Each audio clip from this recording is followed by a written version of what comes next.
Hi. So we just completed an 8-day extended water, coffee, and tea only fast. And this is, I believe, our ninth extended fast we've ever done. Um, and obviously, none of them have ever been this long. And so the longest fast that I ever completed was 5 days before this, and the longest fast that Colt ever completed before this was 4 days. And so I'm super proud of us. I am surprised by how easy um, it got after day 4. Normally it gets easier day 3 for a lot of people. It just varies though. I mean, we aren't all the same. So I just wanted to kind of share with you guys what worked for us. I I think more people need to be educated on this and the amazing benefits that come with it. And I'm not saying it's for everybody because it's definitely not for everybody. But as just like anything else, I mean, certain people it works, different strokes for different folks. um, but it has worked amazingly for both of us. And I absolutely love the benefits and I love how I feel. And so I remember our very first fast we attempted in November. So if you've never fasted before, please don't try to start in November or December where there is like an overload of food all the time everywhere because of the holidays. Don't do that to yourself. It's hard. It's really hard. Um, so I remember we started in November and we were like, okay, so at this point we intermittent fasted, but we'd only been intermittent fasting for a little while. And so I remember we were both like, yes, we're going to do it for 2 days. It's going to be awesome. And it just so happens that our first day, we had an event at work. And so it was an after hours event. And so there was food, there was alcohol, and all these people that we knew there eating and drinking the food and alcohol. And the place who catered it like has the most amazing broccoli cheese soup you will ever have. Actually, I take that back. Second best. And so, like you're seeing these people walk by with trays of food, and you're seeing everyone you're talking to eating food. And then I remember watching Colt like eyeball a Bud Light, and he doesn't even drink Bud Light normally. So we ended up caving because we were surrounded by food. And so we ended up breaking our first 2-day fast after one day. Go us. But my point is, you've got to start somewhere. And so obviously, if you are a goal getter like he and I both are, you want to start in, you start out strong, but you've got to be patient with yourself because eating as often as we do as human beings is such a very, very deeply rooted habit. I mean, we're habitual creatures, like, and it's so easy to create a habit without even realizing it. One of them being food and how often you consume it and what it is that you're consuming, even. And so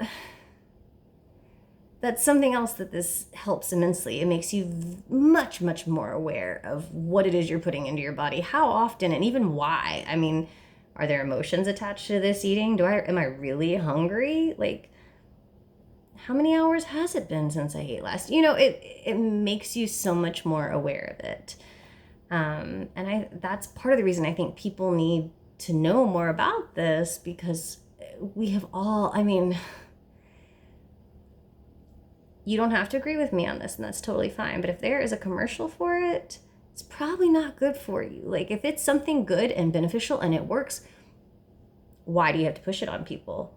If they use it, they know it works. Like, and I realize, like, there's so much competition, okay, you can give me all these reasons, but the majority of what you see food-wise on commercials is normally not very healthy for us as creatures, as humans. So I think people need to start kind of waking up and eating more consciously. And so I'm going to quit jabbing now. Jabbering, whatever the word is. Gabbing, that. So we attempted our second fast and we were successful. We were like, okay, 2 days again, we're going to do this. And we tried it like, I think 3 weeks later. Normally we try to space our fasts out between a month and a half, maybe 2 months, just depending on how long the previous fast was. So the longer the fast, the more we space it out. This is not something people should be doing permanently as like your regular eating regimen. Like we need food for fuel for our bodies to function properly.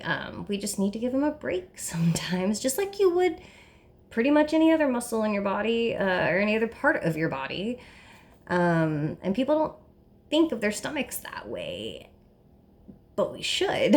I mean, it's just like any other part in there. So, and the way I like to describe it is thinking of it as, and I'm not a plumber, I don't know much about plumbing. I do, however, know that plumbing gets sludgy buildup, and things get caught as it's going through the plumbing. And there are just certain little curves and little nooks and crannies, where like it's just easier for things to get stuck and it's harder to get out. And so like you think about our intestines, they're sitting there just coiled. And so don't you think that happens to your intestines too? And if you never, ever, ever give them a break, like you're going to start having health issues. And in my mid-20s, I had a ton of health issues. I mean, I like in the hospital health issues, not like little like, oh, I got a cold all the time. Like I had strep 7 times in a year and a half. I was supposed to get my tonsils removed because I kept getting strep so often and I couldn't figure out why. I was always sick. I ended up getting esophagitis. Like, granted, that was because of an egg yolk allergy, but again, it's something that's going on in your gut. Oh my gosh, I remember I was sick all the time. I got bronchitis, I remember, and I don't ever get bronchitis. Imagine that, as much as I talk. And so, but I was eating like so unhealthy at the time. You're like one of those people who are like, oh yeah, I eat healthy. And then you go home and if you really like look at the ingredients and the food you're eating and what it is you're consuming all the time, like I was not eating near as healthy as I thought I was. And so, but again, I was so uneducated. I was unaware, uninformed, not misinformed, really. And so, once I started researching, I got a better idea on how the stomach works, and I got a better idea just on how we as human beings work. And again, like I said, I researched this specifically a lot. I decided, I can't remember what it was, but Colt and I were both like, yes, just at the same time, like, yes, we need to do this. So going back, so the second time we were successful, but it takes baby steps. And so this is not something that I think like you should jump into if you have ever intermittent fasted. That helps immensely if you want to try an extended or a prolonged fast, because your body is already used to going a longer amount of time without putting food into it. And so starting from there, okay, so if you've intermittent fasted and you want to try this, my suggestion is start out, don't be like us and be like, we're going to go for a 2-day. Like, don't do that to yourself, because you're going to be super, super bummed if it fails. And you don't need that mentally. Like, that's not what this is about. This is supposed to help mental clarity and emotional stabilization and just breaking the habit. And so start out, I always suggest adding 2 hours to however long your intermittent fasting. Add 2 hours to that and see how you feel.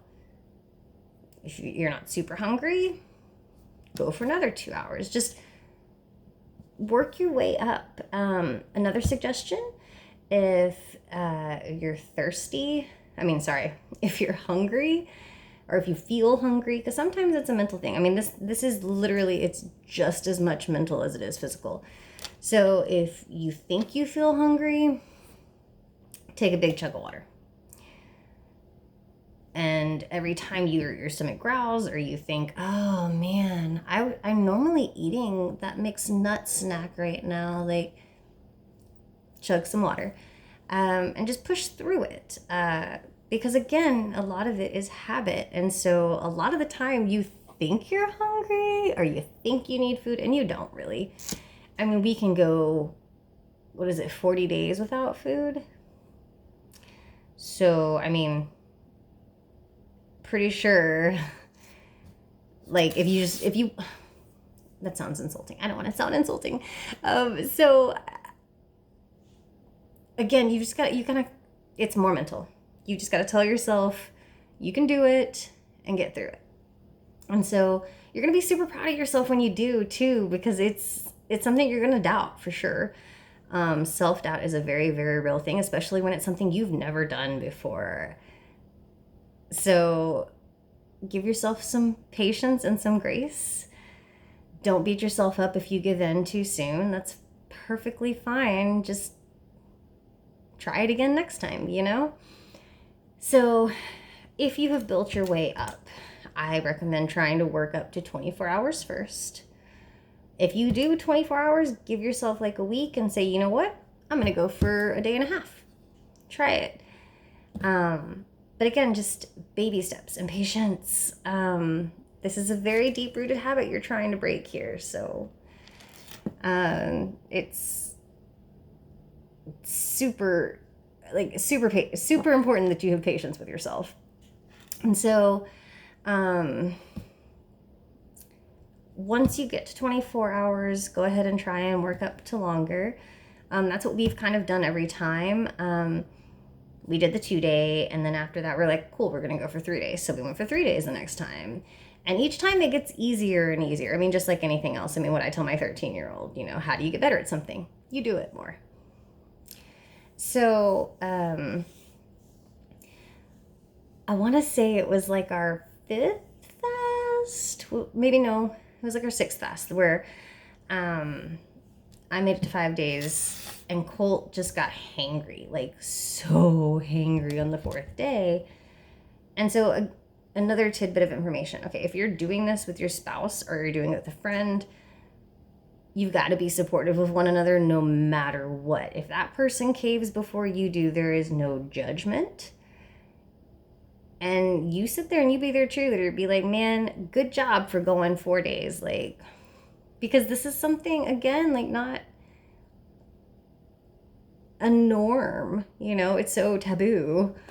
And so, which it's funny because the older I get, the more and more I find myself doing or exploring this more taboo stuff, especially when there are health benefits involved. I don't know, I really like researching it and like discovering. And so, but yeah, if you're doing this with someone else, one, it helps. Like if you're married and your spouse is not on board, it's going to be super difficult for you to do this because even with our kids, making them meals, like I rarely eat macaroni and cheese, and I was making macaroni and cheese with peas and carrots in it for the kids, and I was like, oh my gosh, this looks so good. Oh, and it smells so good. And you're going to have all these temptations, and that's not something like, when we first started this, Colt was like, I can't be around food. And I was like, that's fine. I can do it. But now we've done this enough times, he's now comfortable with it. And It's also kind of fun when you're doing this with someone else because you get to kind of watch them evolve, if you will. Because again, like Colt, like he himself wasn't sure he could do it. And here we are, and he did it for 8 days. And like I'm super, super, super proud of him. And again, going back like to it gets, I promise, the more often you do this, the easier it gets. Day 2 to 4, I don't know, day 2 to 3 is normally the hardest. So your body, the goal, if you can just get 48 to 72 hours, you're going to get a plethora of health benefits from it. You want your body to hit autophagy, which happens about between 12 and 18 hours, just depending. It varies. Again, we're all different.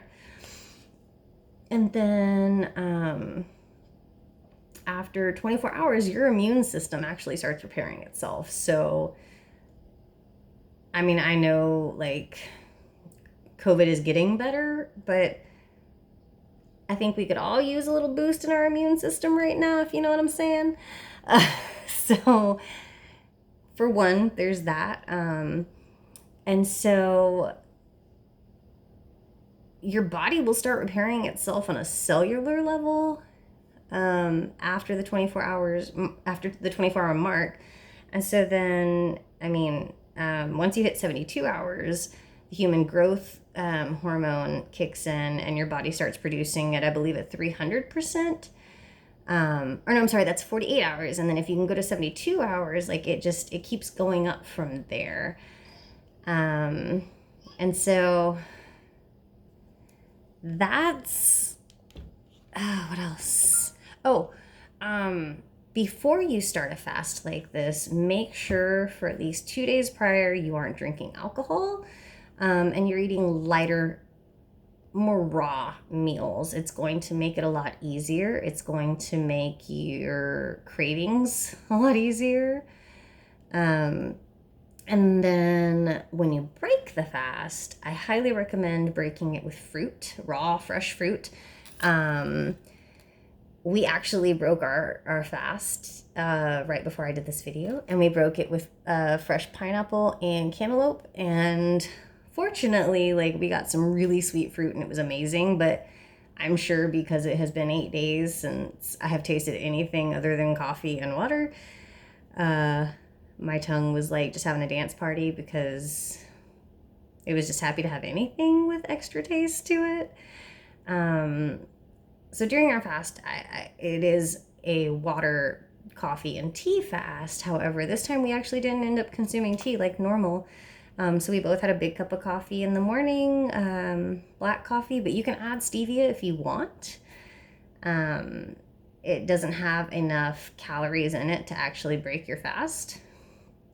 And so like Truvia would work as well.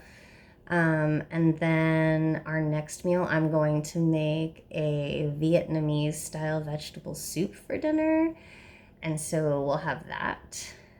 And then if you're wanting to consume alcohol, I do not recommend doing that the day you break your fast. If you can wait at least a day,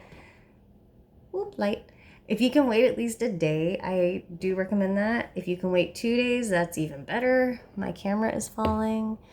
And at any point throughout the fast, if you feel nauseated or jittery, or you get a headache, headaches are very, very common on day 2 and 3. I highly recommend doing a pinch of, we did pink Himalayan salt, sea salt. You can do any kind of salt, table salt. Just do a pinch of it. And as you need it, I think you can do a pinch of salt up to like 8 times a day, which we only did it like once or twice a day, but whatever you feel comfortable with. And I have a 32-ounce steel tumbler that I keep on me at all times throughout all this. And I try to make sure I'm refilling it at least once every 2 hours. What else? Oh, something else that is known, again, we're talking about something taboo here. So, something else that is known to alleviate headaches and nausea during fasts is an enema. So, if you're into that, that helps immensely. If you're not into that, that's cool too. Just do the salt. Expect a lot of mental clarity by after day 2. Dude, and after day 4, like, it doesn't even feel like you're fasting. In a lot of cases, most of the time we do this. And you just, there's this like natural lightness and like energy almost. And so it's a really cool feeling. It's a weird feeling, not feeling hungry at all. But after a few days, like, you're like, oh, this is cool. And you have so much more time. Like, people don't realize how much time they spend preparing food and eating food, shopping for food. I mean, we spend so much of our time just with food. So, this whole thing has made me seriously appreciate so much. I mean, food,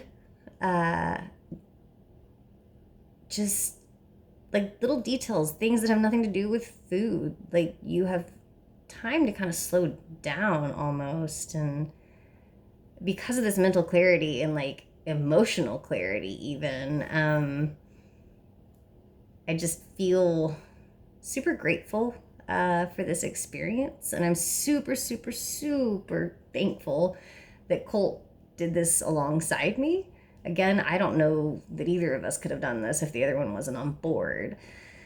So that's amazing. I appreciate that so much. And so I just wanted to kind of update. I guess I've said some of this in my stories, but if you don't watch my stories, if you aren't friends with me on Facebook or Instagram, you don't know. So I just wanted to kind of give some insight. And if you have questions, please let me know. I would love to share my knowledge on this. If you want some book recommendations, people to follow on YouTube who are like incredibly knowledgeable on all of this, please let me know. I'll attach a couple links too. So yeah, that's it. Thank you guys for whoever watched this entire video. You're awesome. And I will talk to you guys later. Much love and all the light. Mwah. Bye.